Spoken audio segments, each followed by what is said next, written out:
Hello, good morning guys. So, ituturo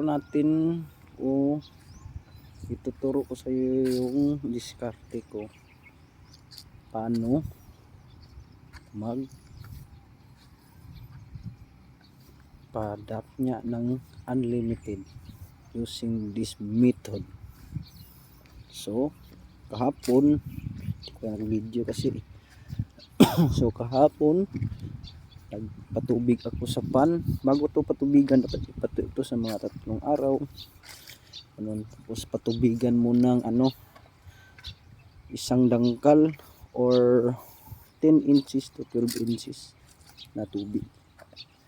Pagkatapos nyan, gumamit tayo ng ng dugo ng manok, yung fresh para malinis.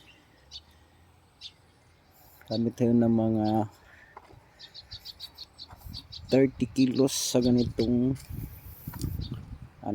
kalaki ng fish pan.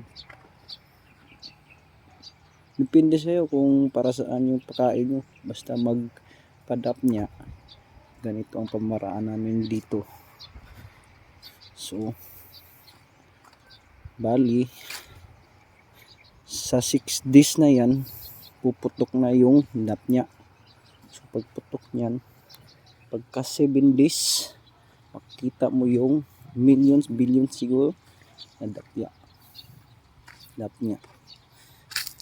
So, lang, tubigan isang dangkal, and then mga 5 days patubigan mo na ng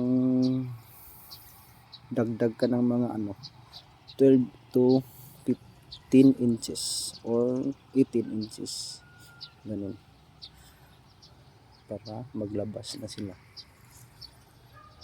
So, bali yung dugo pala yung pagkain ng niya, kaya madali silang dadami at puputok sila, mag-multiply.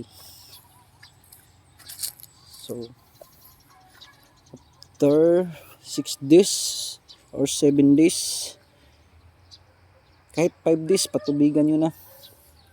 Basta wag nyo lang bantayan na yung pan na hindi mawala yung tubig. Dapat naka-maintain siya sa isang mga dangkal ganito. Isang dangkal ng tubig for 4 days. Ang ika-5 araw, yun na, dagdag ka na ng tubig. Ganito kalalim, ganito.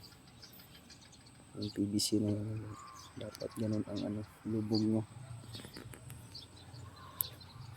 Para maka tayo ng unlead up niya. So, yun lang ang ko.